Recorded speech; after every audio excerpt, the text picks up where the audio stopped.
গিন্নি, ও গিন্নি, আরে বলি মাথায় দেওয়া তেলটা কোথায় রাখলে গো? আমার তো চান করার সময় চলে যাচ্ছে, রাজসভায় সেই দেরি, লজ্জা একেবারে মাথা কাটা যায় গিন্নি। বলি চোখে কি নেবা হয়েছে? হ্যাঁ, দাওয়াই রাখা আছে, দেখতে পাও না? দেখেছি দেখেছি, ওই তো দাওয়ার বাঁশের পাশে এমন ভাবে রাখা আছে যেন চোরে চুরি করে নিয়ে যাবে। চোরেরও তো একটা মান সম্মান আছে নাকি? ওই তো চুরের বাহার, তার তেল আবার লুকিয়ে রাখতে হবে। হ্যাঁ, এখন থেকে ঘাটেই রেখে এসো, ভূত পেতনিও ছুঁয়ে দেখবে না। হ্যাঁ,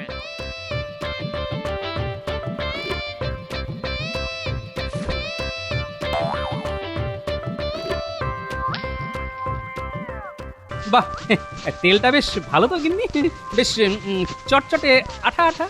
কি দিয়ে বানালে গো গিন্নি? একি তুমি তেল ছেড়ে আঠা মাথায় মাখছো কেন? এর মাথাটা যে একেবারে গেছে গো। এই আঠা এখন কি করে তুলি? চুলগুলো তো দলা পাকিয়ে গেছে। তোমার চোখে নেবা জানি, কিন্তু বুদ্ধিটাও কি শুকিয়ে গেছে?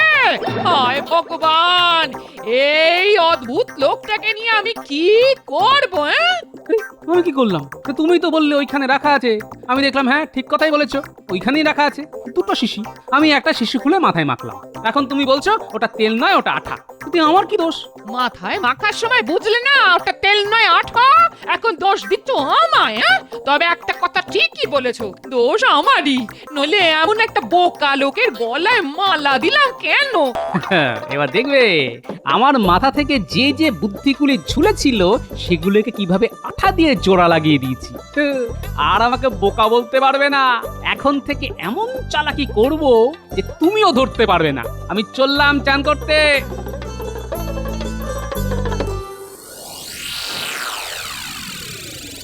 মন্ত্রী, রাজা কৃষ্ণচন্দ্র সম্পর্কে তুমি যা যা জানো তা আমাকে জানাও তো।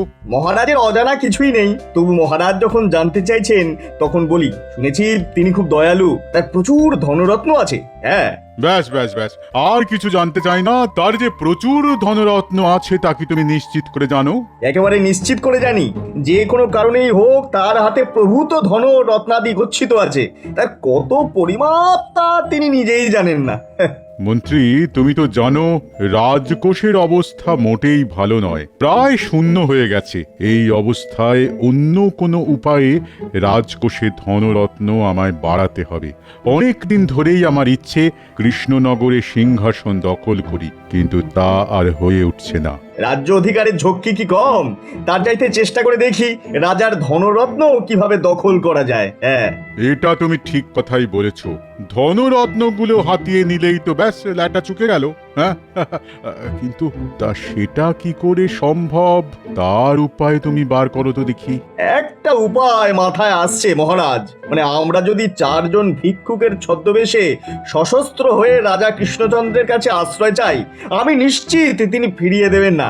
একবার আশ্রয় পেলেই আমাদের অর্ধেক কাজ শেষ হয়ে যাবে। হ্যাঁ, আমরা রাজার অতিথিশালায় থাকবো, তারপর আমাদের লুকোনো অস্ত্র বার করে একদিন পুরো রাজসভাটাকে বন্দি করে ফেলবো। তারপর রাজাকে বাধ্য করব রত্ন ঘরের রাস্তা বলে দিতে।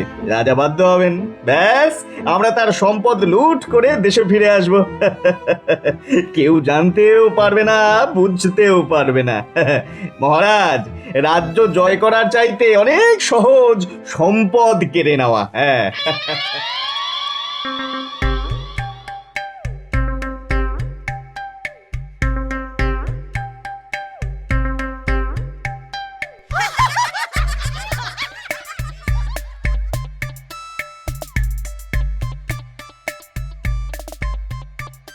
গোপাল, তোমার মাথার পিছনে চুলের একই অবস্থা হয়েছে।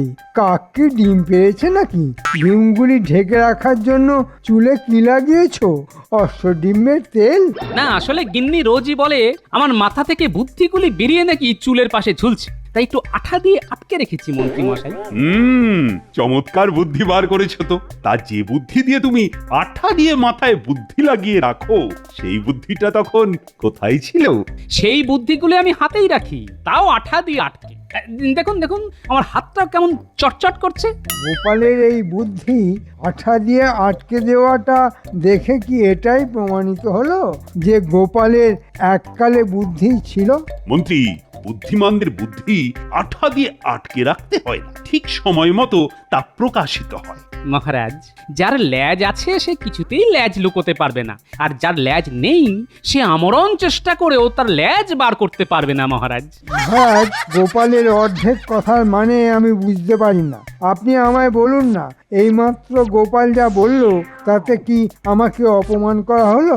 না রে বাবা না, গোপাল সব সময় তোমাকে অপমান করে না, মাঝে মাঝে করে। না, ল্যাজ নিয়ে কি একটা কথা বলছিল, সেটা কার ল্যাজ মহারাজ? নিজের ল্যাজ নিজেই চিনে নিন মন্ত্রী মশাই। মহারাজ, আপনাকে রানীমাও চিনতে পারবেন না। মনে হচ্ছে কতদিন খেতে পাননি। জীবনের উপর দিয়ে কত ঝড় বয়ে গেছে।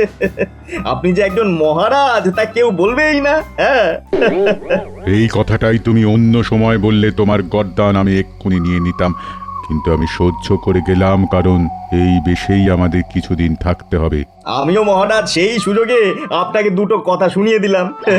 আসলে আমি আপনার ছদ্মবেশের প্রশংসাই করলাম, সেটা তো মেনে নেবেন। হ্যাঁ, তোমার যে এত বুদ্ধি তা তো আগে জানতাম না। ঘুরিয়ে পেঁচিয়ে কথা বলা তোমার স্বভাব নয়, পারো না, তবে তোমার সাহস আছে। রাজাকে মুখের ওপর কথা বলা আপনাকে ভিখিরি মনে হচ্ছে, সত্যি সাহসের কাজ বটে। চিন্তা করো না, সফল হয়ে ফিরে আসলে তোমার মাসোহারাটা আমি বাড়িয়ে দেব। মহারাজকে ভিখারির মতো লাগছে বললে যদি আমার মাসোহারাটা বেড়ে যায়, তবে প্রত্যেক দিন আমি এই কথাটা আপনাকে বলতে পারি, যদি আপনি অনুমতি দেন। আমি তোমায় অনুমতি দিলাম, তবে সবার সামনে নয়, কেউ শুনে ফেললে খুব লজ্জা পেয়ে যাব। আগে এখন কাজটা করে ফেলি, বুঝলে? আর সময় নেই। আর হ্যাঁ, তোমাকেও খুব ভালো মানিয়েছে, মনে হচ্ছে একেবারে শ্মশান থেকে উঠে এসেছো। আপনি মহানুভব মহারাজ। কথায় কথায় আমাদের অস্ত্র শস্ত্র নিতে যেন ভুল না হয়।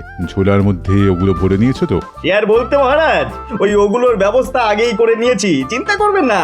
অস্ত্রগুলি সব আমার হেফাজতে রেখেছি, ও নিয়ে আপনাকে চিন্তা করতে হবে না। হ্যাঁ, আমরা একা যাচ্ছি নাকি? হ্যাঁ, সেটা তো খুবই ভয়ের কাজ হবে।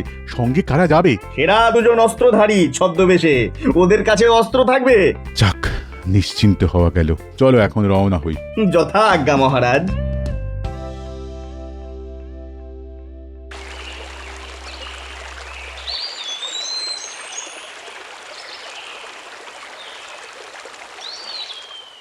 মহারাজ, গোপাল কিন্তু নিজেই স্বীকার করেছে যে ওর ল্যাজ আছে। কেন কেন কেন, তোমার নেই বলে মন খারাপ করছে নাকি? আসলে গোপালের কিছু আছে যা আমাদের নেই, তা মেনে নি কি করে মহারাজ?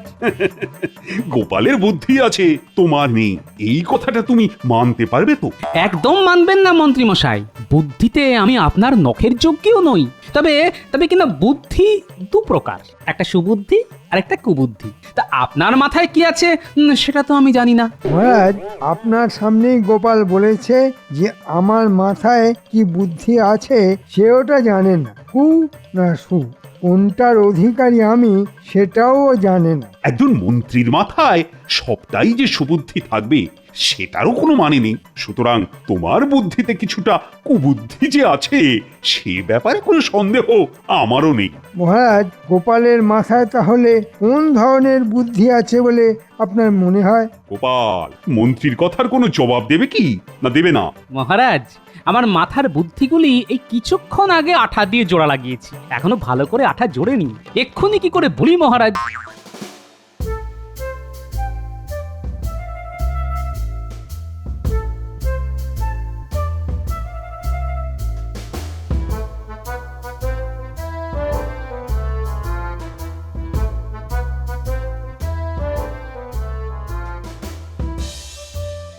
যা রাস্তা, এসব রাস্তা দিয়ে তো একদিন ঘোড়ায় চড়ে এসেছেন, আজ পায়ে হাঁটতে খুব কষ্ট হচ্ছে না মহারাজ? বাঘ সিংহ তো এই জঙ্গলে মাঝে মধ্যেই রাস্তায় বেরিয়ে আসে, তাই জিজ্ঞাসা করছিলাম। আপনি ভয় পাচ্ছেন না তো? তোমার সাহস কিন্তু দিন দিন বেড়েই যাচ্ছে। ভেবো না 1 মাসে শীত যাবে, আমি কিন্তু তোমার গর্দান নেবই। তাহলে আরেকবার আমার গর্দান নিয়ে নিন মহারাজ। বাঘ সিংহকে বন্দি করতে গেলে এমনিতেই আমার মুন্ডুটা চলে যাবে, তার চেয়ে আপনার হাতে গর্দান চলে যাওয়াটা বেশ আরামের হবে। বাঘ সিংহ খেলে বড্ড লাগবে মহারাজ, চিবিয়ে খাবে তো। ওদের কি আশেপাশে দেখা যাচ্ছে নাকি? আরে আমি একজন রাজা, তা কি ওরা জানে না? জিজ্ঞেস করে আসবো? তাহলে কিন্তু আমার না ফেরার আশঙ্কা রয়েছে। মানে আপনি এখানে ওই 2 জন লোককে নিয়ে একা থাকতে পারবেন তো? তাহলে তোমাকে আর কষ্ট করে যেতে হবে না, আমি বিশ্রাম নিই, তুমি আমাকে পাহারা দাও। সেটাই ভালো, গর্দান গেলে আমাদের সকলের যাবে। রাজবাড়ির কিছু অংশ মেরামত করতে হবে, বিশেষ করে অতিথিশালা, রান্নাঘর, এমনকি এই রাজসভা। কোনো কিছুই ঠিকঠাক নেই বলেই তো মনে হচ্ছে আমার। অতিথিশালাতে এখন কেউ নেই, কোনো অতিথি আসার সম্ভাবনাও নেই, তাই অতিথিশালা সারাবার কোনো দরকার নেই বলেই আমার মনে হয়।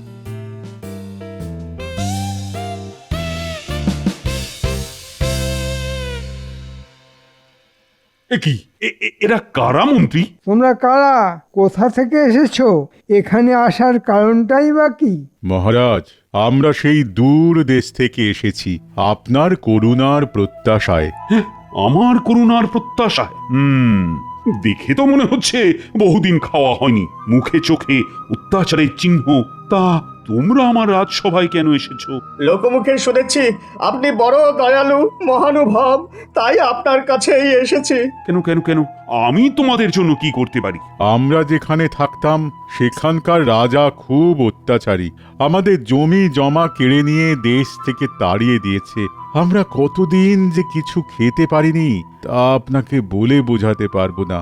আমরা দেশ ছাড়ার আগে কিছুই আনতে পারিনি, এই সামান্য ঝোলা নিয়ে বেরিয়ে পড়েছি। এই দেখুন ঝোলার অবস্থা, পথে পথে ঘুরে কেমন মলিন হয়ে গেছে। কেমন একটা ঠং করে আওয়াজ শুনলে? সর্বহারা, খেতে না পাওয়া চেহারাও তো এদের নয়, তবে এরা কারা?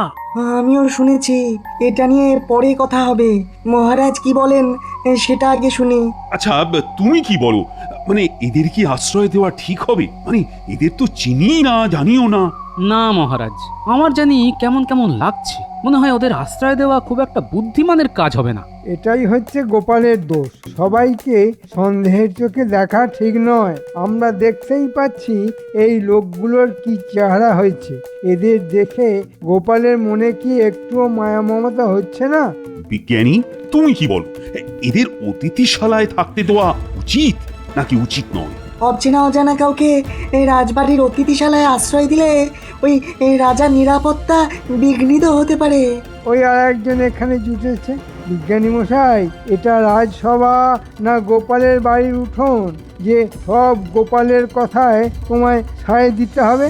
ঠিক আছে ঠিক আছে, এ নিয়ে তর্ক করে লাভ নেই। তবে আমি এই রাজ্যের রাজা, দরিদ্রের জন্য কিছু করা আমার কর্তব্যের মধ্যেই পড়ে।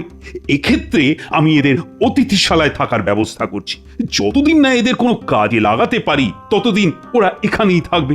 মহারাজ মহানুভব, আপনার কাছে আমাদের ঋণ শোধ করার কোনো রাস্তা থাকলে তা নিশ্চয়ই করব। দরিদ্রের সেবাই তো রাজার ধর্ম হওয়া উচিত। ঠিক আছে, ওরা রাজবাড়ির অতিথিশালাতেই থাকবে, নজর রাখার কাজে সুবিধে হবে।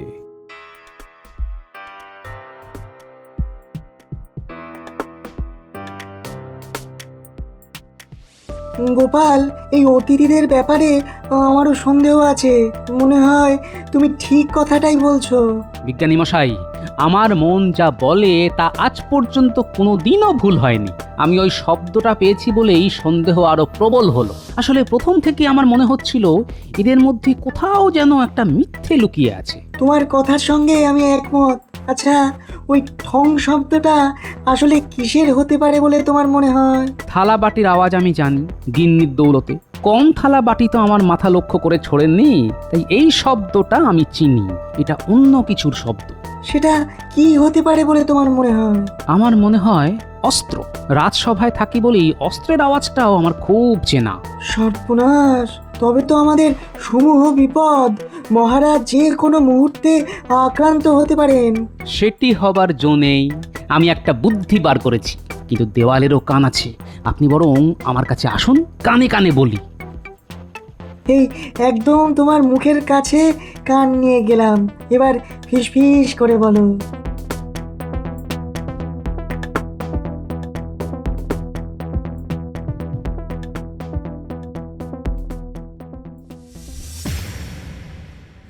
এত বোকা একটা রাজা আমি তো কখনো দেখিনি।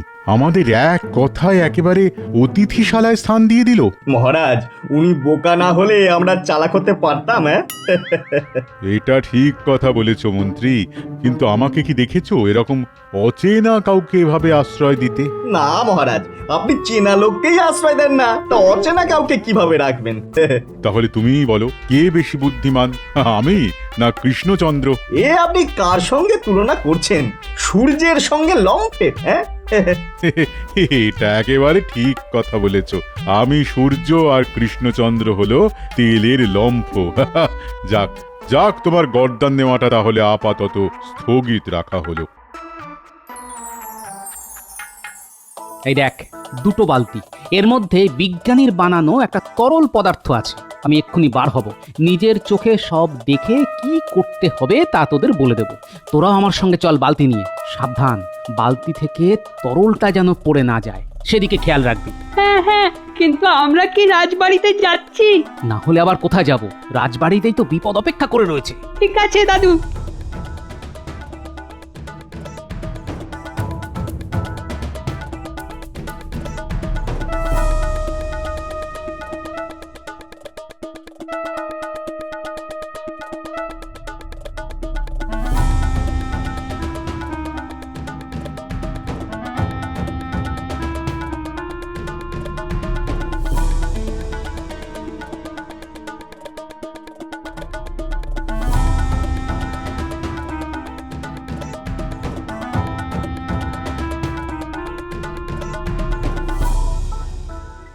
মহারাজ, এটাই সময়।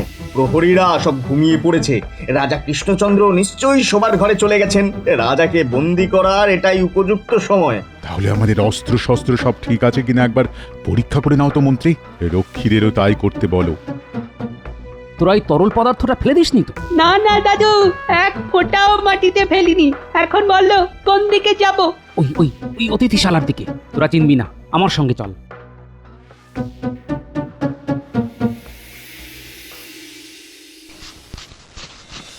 আরে মন্ত্রী, এত দেরি করছো কেন? তুমি সব কাজই বড্ড ধীরে ধীরে করো। উফ, অস্ত্র পরীক্ষা করতে এতক্ষণ লাগে? তোমার জায়গায় সেনাপতিকে আনলে ভালো হতো। তাহলে ঠিকই আন্দাজ করেছিলাম। এরা কারা তা বুঝতে পারছি না ঠিকই, কিন্তু ওষুধ পড়লে ঠিক চিনতে পারবো। শোন গুলটে, ন্যাপলা, যেই এরা বেরোবে তোরা বালতির তরলটা ওদের মাথায় ঢেলে দিবি। আরে তোমার অস্ত্র পরীক্ষা হলো, এবার চলো রাজাকে বন্দি করে ফেলি। হ্যাঁ, আমার পরীক্ষা হয়ে গেছে। এবার চলুন আমরা ওই দরজা সাবধানে খুলে বাইরে গিয়ে দাঁড়াই। গুলটে, ন্যাপলা, ওরা দরজা খুলে ফেলছে বলে শুনলাম। বাইরে এলেই তোরা ঢালবি। আমি কিন্তু দরজা খুলছি, আপনি আমার পিছনে পিছনে আসুন।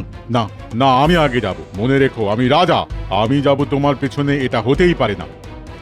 ওরা দরজায় পা দিলেই বালতির তরল ওদের গায়ে দিবি, বুঝলি?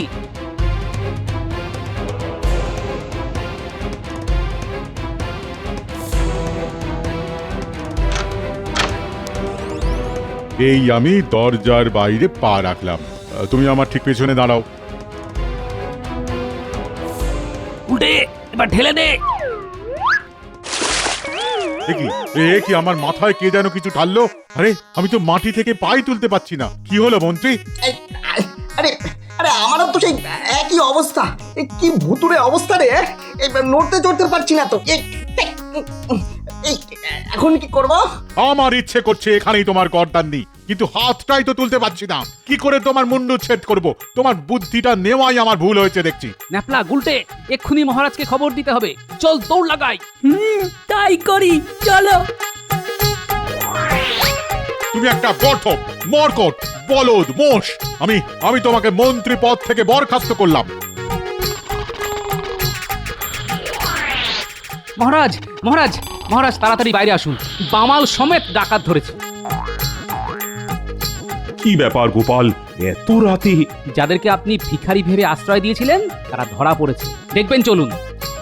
উল্লুক, বেল্লিক, ইঁদুর, বেড়াল, শেয়াল, ভেড়া। গোপাল, এরা কারা? ওরা কি চাইছে? আপনাকে বন্দি করে রাজকোষ শূন্য করে নিয়ে যেত। কিন্তু আমি তো ওদের চিনতেই পারছি না। সেই ব্যবস্থা করছি, আগে সবাইকে ডাকুন আর 2 বালতি জল আনতে বলুন। এই, কে কোথায় আছিস? পাহারা দেবার নাম করে নাক ডাকিয়ে ঘুমোচ্ছিস? 2 বালতি জল নিয়ে আয় তাড়াতাড়ি। মহারাজ, মহারাজ আমাকে দেখলেই আপনি চিনতে পারবেন। এই পোড়ার মুখ আর দেখাতে চাই না। এই মন্ত্রীর পরামর্শেই একজন রাজা হয়ে আপনার ধন লুট করতে এসেছিলাম ভিখারির ছদ্মবেশে। আমাকে ক্ষমা করে দিন। মহারাজ চিনতে পারছেন? দেখুন কাদের আপনি আশ্রয় দিয়েছিলেন। কি, আপনি তো খাম্বাজ রাজ, আর সঙ্গে খাম্বাজ মন্ত্রী। আপনারা নিজে এসেছেন আমাকে বন্দি করে আমার ধনরত্ন লুট করতে। এবারের মতো আমাদের ক্ষমা করে দিন। আমার মন্ত্রীকে আমি বরখাস্ত করে দিয়েছি, এবার আমাকে যেতে দিন। যাবেন তো বটেই, তবে নিজের রাজ্যে নয়, কারাগারে। আয়, এই 2 দুষ্কৃতীকে কারাগারে নিয়ে যা, বিচার হবে পরে। আর গোপাল, তোমাকে আর কত ধন্যবাদ দেব। আর পুরস্কার, কাল আমার রত্ন ভাণ্ডার থেকে যত খুশি রত্ন নিয়ে যাও। আমি রত্ন নিয়ে কি করব মহারাজ, আপনি বরং বিজ্ঞানী মশাইকে মাসোহারাটা বাড়িয়ে দেবেন। বিজ্ঞানী না থাকলে এই কাজটা করা সহজ হতো না মহারাজ। আর আমার খুদে বাহিনীকে খেলনা কিনে দেবেন, সেটাই আমাকে দেওয়া হবে। দাদা চড়ুই, তোমাকে আজ মেরেই ফেলবো। একটা যদি খাড়া পেতাম এখানেই তোমাকে বলি দিয়ে দিতাম। ওরে বাবারে, আপনি আমাকে পেটাচ্ছেন ঠিক আছে, ওরে বাবা, কিন্তু মনে রাখবেন গর্দান শুধু আমার একার যাবে না, আপনারও যাবে। কিন্তু তার লাগছে তো, ও মরা ছেড়ে দিন না। ওরে বাবা, লাগছে। ওরে বাবারে, আগে তোর মুন্ডুচ্ছেদ করবো, তারপর মহারাজ আমার গর্দান নেবে, বুঝেছিস? হ্যাঁ, আয় আয় আয়, আমি তোকে বলি দেবো, আয়।